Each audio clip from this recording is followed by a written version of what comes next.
Welcome everyone, this is your host Abraham L. Jaguar, a professional game master. First of all, this channel is proudly sponsored by Tetris Studios, the publishers and developers of Dames of Asstoria, a tabletop role-playing game where you play as monster girls, experiencing high adventure in a world that doesn't fully accept them. They have recently released Daughters of Lamb. This is a pay what you want tabletop RPG where you get to play as cybernetic nuns with guns, looking for the missing pieces of their AI god. You will find it in their website. The link will be in the description and in the pinned comment. This channel is also proudly sponsored by the Red Room Publishing. Please check out their store for exclusive tabletop RPG products. They have recently released Savage Swords. This is a Conan-inspired tabletop RPG where you get to explore ancient civilizations and confront forgotten nightmares. You will find it in their website. The link will be in the description and in the pinned comment as well. Today, I am presenting to you this very interesting tabletop RPG, significantly flawed in one of its aspects, but really good in others. This is the. Hold on a moment. There we go. The Rezz, an 8-bit RPG. It sounds a bit like the Riz. No, there is no brain rot in this channel. This is the Rezz, okay? Now, this is a tabletop role-playing game that attempts to represent the video game type of situation that has been seen in fiction such as Wreck-It Ralph and Tron. So you have like a video game sort of environment. The fictional characters actually have life within that virtual world, or even multiverse, you could say, and you play as one of these characters. There's more to it. There's a bit more of a nuance to that. We will discuss that in a few moments. Now let's talk about the quality of the PDF.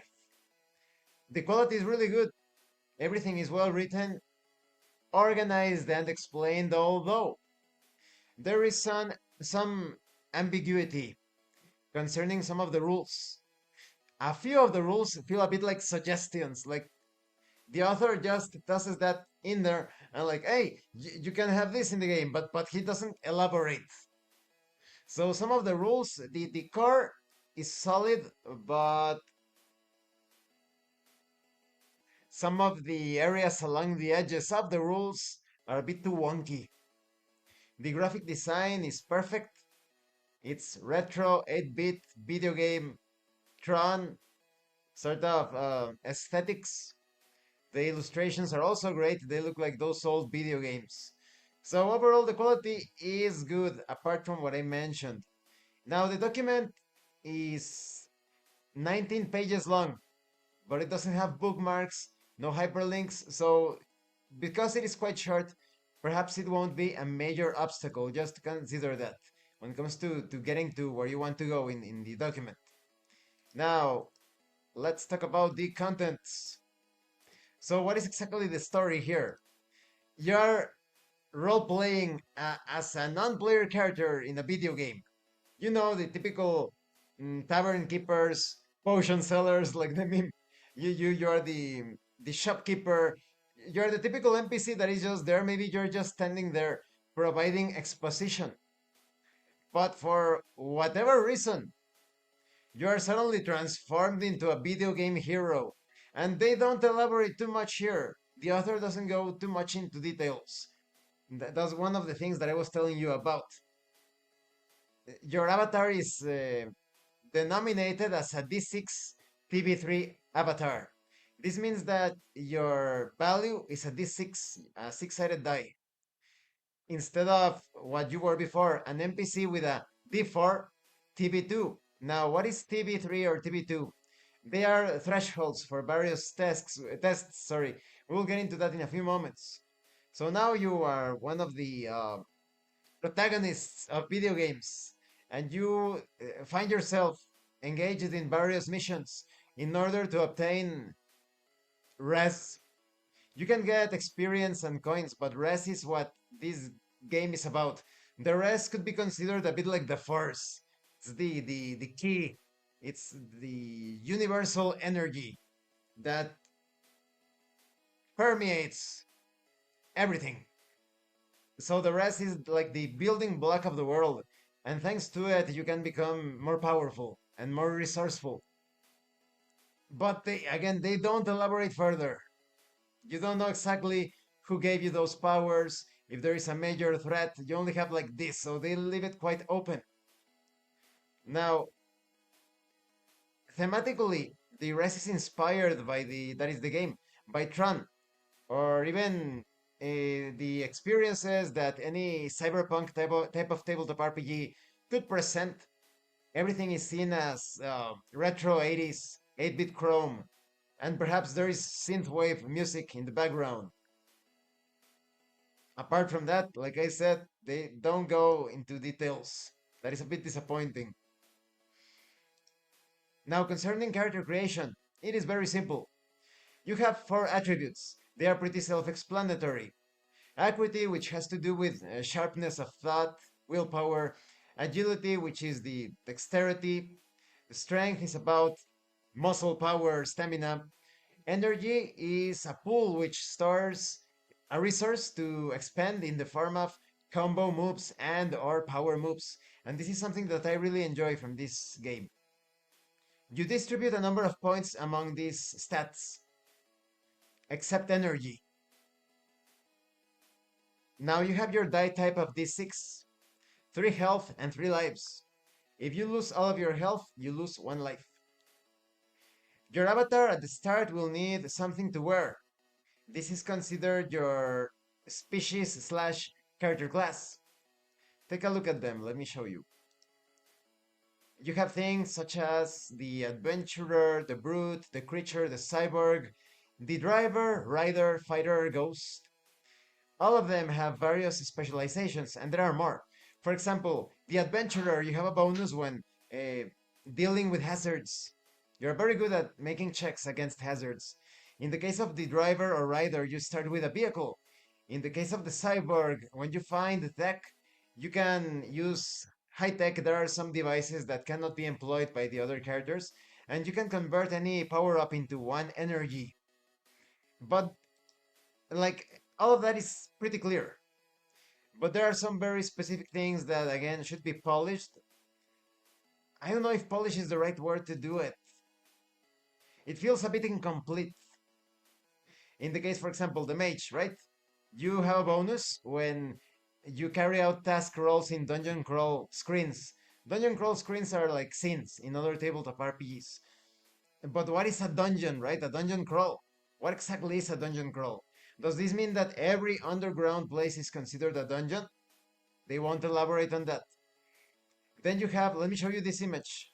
Yes, you see the image in the middle? And that is let me find the name. A moment, please. The shape! Like, um, like Halloween, right? Like the horror film, right? The shape. So the shape has a bonus to all task rolls in wireframe screens and can adhere to any surface. Okay, can adhere to any surface, clear enough. But what is a wireframe screen? That is, how often does it appear? Like the dungeon. What could be considered a wireframe screen? And of course, you can adhere to any surface. That sounds very useful in many tabletop RPG environments, but in this game, it is grid based. So there aren't going to be too many situations of when you're able to adhere to the ceiling, to a statue somewhere. Like it's more useful when it's a bit more freeform. Now let's go deeper into the flow of the game, that is the adventures and whatnot. For example, you have programs. Every game in the arcade circuit, like it's kind of like the world, is a program. Anytime an avatar enters a program, they start with maximum health and lives. You have all the technical details, but here's the thing. Okay, when the avatar completes the program, The avatar is the player character. That avatar wins the game or completes the mission, etc. Rewards in Rezz are given. But they mentioned that there is another world, like, even though this is supposed to be happening in the 80s, where the internet was not a thing, you have like this virtual environment floating around. And it is one of like of the goals of the characters to make it to that virtual environment. Why? We don't know. We're never given the reason as to why. And I think, is that really necessary? Why don't they mention that everything is that virtual universe from the very start? They only mention, oh well, the microverse where you are moving at the start is a bit easier, but it's a bit pointless, right? You could have easier areas in the a larger circuit, to put it in a way. You have information on threats such as barriers, puzzles, hazards, foes. Everything is solved by making a check. And how do you make the checks? You have values. Let's say you have 3 in equity. When you make a related task, you roll 3 six-sided dice, but only one counts as a result. The task value, the TV that I mentioned, is the number that you need to beat. So here in the example, let's say that you make your roll, you rolled above 2 if the task value is 2, or you rolled 3 if the task value is 3. But let's say that your other 2 dice, because you had a value of 3, a dice pool of 3, your other 2 dice also were successes. Well, they don't count as extra successes, they count as +1. So let's say you rolled a 6, you needed to reach a task value of 3, that is enough. But additional, how you say, units, if you roll above the required value, that is, you needed a 3, you rolled a 6, those are 3 units above. So those 3 counts as units of energy. You can keep them as units of energy. Results of any success can be used as either a success for a task value or less, of 6 or less, or a +1 to another result. So, like I said, you rolled a 6, that's a success, perfect, because it's above 3, the task value or target number is 3, it's a 6, more than enough. But if you rolled 2 other sixes, you rolled the number of the beast, a 6 and another 6, they count as +1. So the final result is not 6, it's 6 +1 from the other 6 and +1 from the other 6, 8. And like I said, you can expand the more successful rolls as energy accumulation. So in combat, you can expand this energy to perform combo moves. You combine 2 attributes into a single task roll. So that you see how this is great. You can describe how you use your acuity and your value of, was it strength? Let me check. Mm-mm. Strength to make a flashy move. Maybe your character is a knight in shining armor. Let me change the well. This is actually really good. We'll get into the threats in a few moments. So you have your knight in shining armor, and let's say that you describe how you throw your shield at the enemy to distract the enemy, and you quickly run to the side, taking advantage of the enemy's blind spot. The enemy is focused on the shield. He has not seen you as you move so fast in video game fashion to the side, and you strike at the enemy's flank with your sword. You see? So you're describing something that has to do with acuity and strength. Now let me check something real quick because I wanted to make sure about the energy, obtaining energy.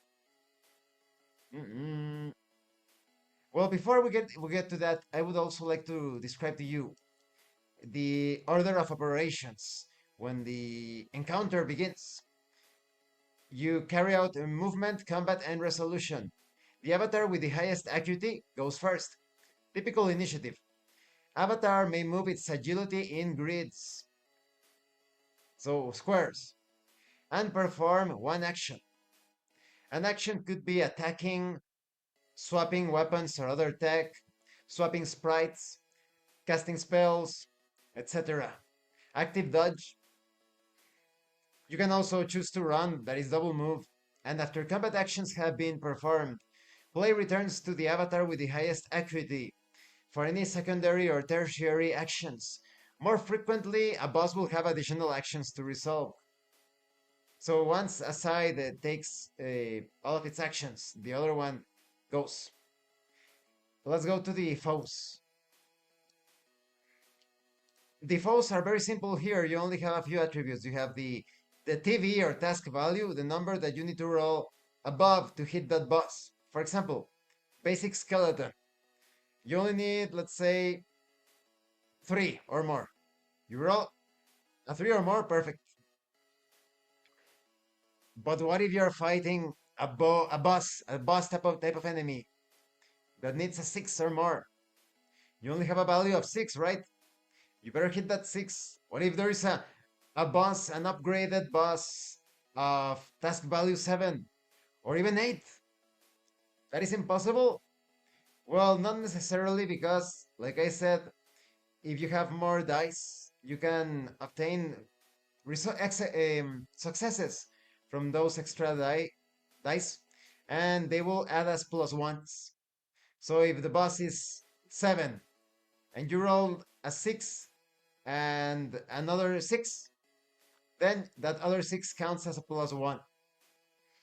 Now, here's the thing about the task resolutions. Mm-mm. Let me read this to you to further clarify.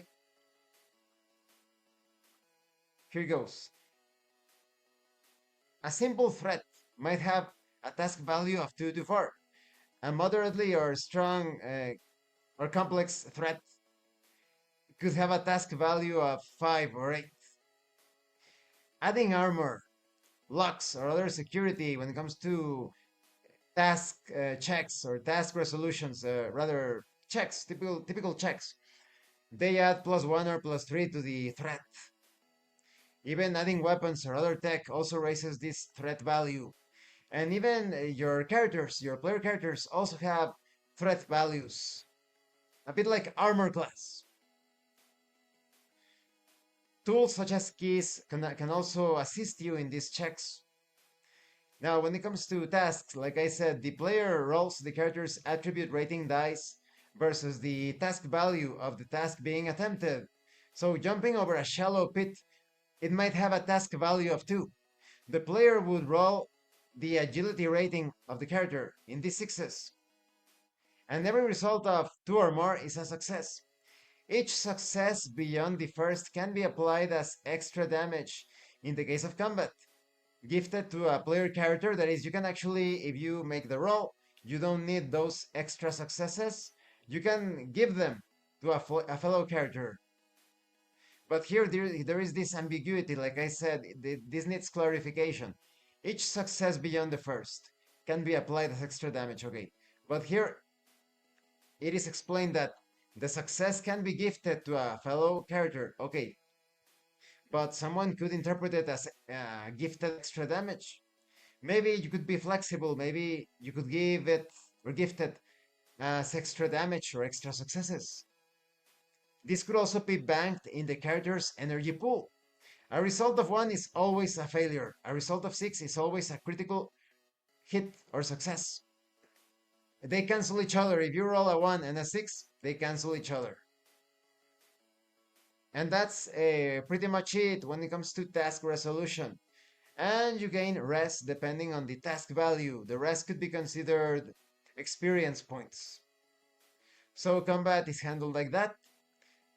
The combo moves that I told you, you may trade 3 energy to perform a combo move combining two attributes. And here they should have clarified you need to describe how you carry out an action that combines both attributes. A player may actually trade 6 energy to perform a power move which combines all three attributes into a single task roll. Successes are applied as per character choice, from multiple targets to allocating energy to teammates. This can lead to chain power moves and impressive results. Alternately, a player may trade 10 energy for 1 health, up to the current character maximum. Although health and energy tokens, all sorts of things such as tech pieces, technology, they can be found throughout the game. Let me show you some of the. Here we go. You see the little icons? Now, here again, they become very ambiguous. Okay. Tech may be a key, a weapon, a shield, or some kind of tool. Each piece of tech is worth 1 die of a particular type. Characters cannot use tech of a die type greater than 1 above their current die type unless you are the cyborg. And it says here, one piece of tech is a co-op link, which allows two characters to link forms and abilities temporarily. This is especially handy when fighting a big boss. But for how long? For a single scene? Or how, like you have to figure this out before playing the game. Here they don't say. And by leveling up, you can actually raise your die value to a D8, D10, etc. You play this game with polyhedral dice. But in most cases, as I have seen from the table, or at least in a lot of cases, when you do that, let's see, increase die type by 1 and reduce attribute by half. So if you have an attribute of 4 and you raise your die type to D8, now you only have a value of 2. You only roll 2 dice. So it's up to you. It also depends on the abilities and powers that you are employing. Coins can be used to purchase goods and services, repair damaged tech, cash in 400 Rezz per coin. The thing about weapons and gear is also a bit ambiguous. You can equip them and unequip them as needed, but I would have preferred clearer explanations, more an overview perhaps of the limitations of employing such weapons and technology. You can also find armor. When it comes to, let me, over here, to companions and mounts and vehicles, they are pretty much non-player characters with their own health, their life, single life. And you can repair, for example, vehicles when they are damaged. And they only add 1 more die of a type for a particular task. So if you are trying to raise your die type from a D6 to a D8, etc., it might be a good idea to acquire a companion. Mounts and vehicles work somewhat similarly. They again work as other non-player characters, but they have their own values. The animal will assist you in various checks that apply to your mount. But and vehicles work a bit differently because although they also grant you those bonuses, you have to repair them. You don't, they are not organic, so they need to be repaired if they are destroyed at the end. But they are quite similar, to be perfectly frank. The vehicles and mounts, they are quite similar, although the speed of the vehicles is superior. No, character's agility. No, I'm just looking at it. They are pretty much the same. They are just aesthetic choices. You also have details on how the range for your kicks, melee weapons, missile weapons, sidearms. Here there is another ambiguity. If you are using your, let's say you have various means of acquiring missile weapons, sidearms, etc., they only have to do with the range. That is, your sidearm, you usually cannot employ it up close. You use melee weapons instead, or kicking, punching, stomping. So if if your enemy is 6 grids away, you're going to be using your sidearm. If it's 8 grids away, you need to be using your rifles. So that is not like made really, really clear. You need to figure that out. And this creates great tactical choices when it comes to someone that is really good at using rifles. Maybe you acquired a very powerful rifle, or it's because of your style. You want to keep away as far as possible from the enemy. You have details on how to spend the Rezz, the coins, pretty much any single video game trope, item, weapon, armor, etc. that you can imagine is here. Or can find a way of reskinning it or tweaking it. Programmers are pretty much the game masters in this game. Yeah, that is, you have a programmer or game master per table. And here you have advice on how to present challenges, adding like a rest screen for the characters to recover, the typical Easter egg or backdoor world where it could have rewards, prizes, or even hidden dangers. You also have a gameplay example, but mechanically speaking, from the game perspective, is really good, but it doesn't tell you how to roleplay. Not in the for the multiplayer sessions and not for the solo sessions. Now let's talk about solo play, which is the most disappointing aspect of this game.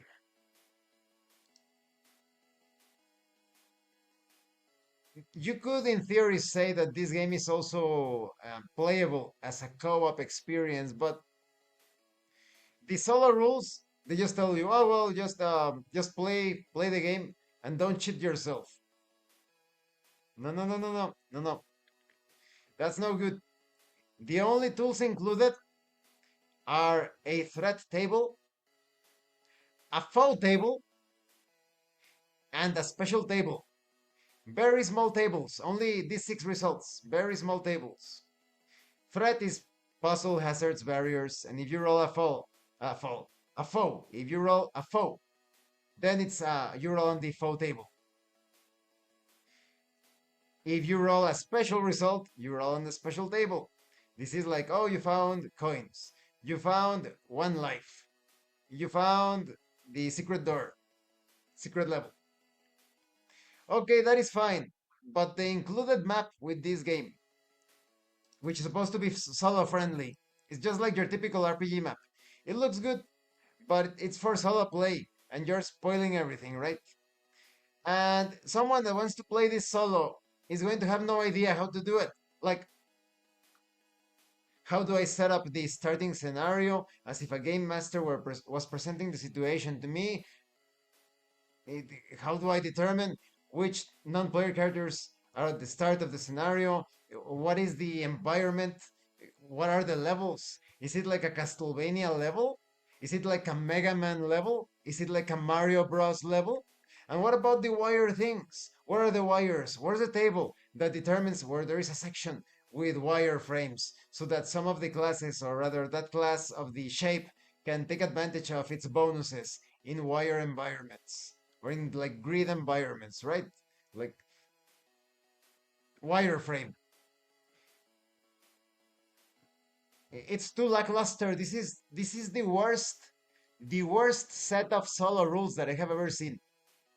These tables for threats and foes and special things, you can come up with them in a couple of minutes. In a couple of minutes. This is the laziest, most pathetic set of solo rules that I have seen in all of my years. Been playing since 14 years old. Been seeing various solo systems throughout the years. These are the worst solo rules ever. You need something else. You need, like, I would recommend the Game Master's Apprentice second edition deck to play this. Because these tables are not enough. They're absolute shit, to be perfectly frank. And that is pretty much it. So what do I think about the rest?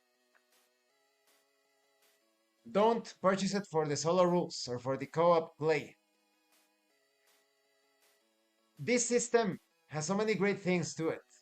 Simple resolution, a plethora of character classes that cover pretty much any archetype or stereotype in video games.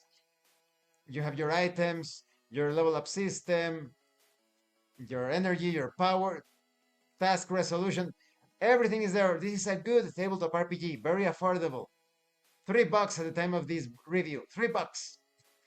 But the solo rules. I don't know how the author could take a look at this document and think that those solo rules were acceptable. So, if you're getting it for the multiplayer experience and you don't have Reminisce, because some people will look at it and think, no, you know what? I'm fine with Reminisce. I would say that Reminisce, which is free to that is pay what you want. Reminisce is good, but it's a bit too simplistic to the point that you only feel encouraged to play very short campaigns, no more than 3 sessions. I would recommend that, no more than 3 sessions. And it is slightly more limited in the material for the archetypes, slightly. But the rest, the archetypes, I think they are quite juicy in their options, in their special values. The level up potential to raise your powers, abilities, obtain new tech, purchase mounts, all of that because of those options. It is suitable for medium sized campaigns, perhaps 4 to 6 sessions. But there is that ambiguity. Some of the rules lack polish or feel a bit incomplete. More information is necessary for the beginner game master or programmer on how to design the scenarios with the wires and what exactly is a dungeon, etc. So if you're an experienced role player and you don't mind those caveats, definitely get the rest and don't purchase it for the solo rules, which are a complete disappointment. Thank you for watching this review. I hope you found it informative and entertaining. And thank you so much to those of you that are going the extra mile to support the channel. If anyone else wishes to further support the channel, consider joining as a member using the super thanks button. Like, subscribe, take a look at the information in the description and in the pinned comment. This has been your host Abraham L. Jaguar, a professional game master. And remember, roleplay solves everything.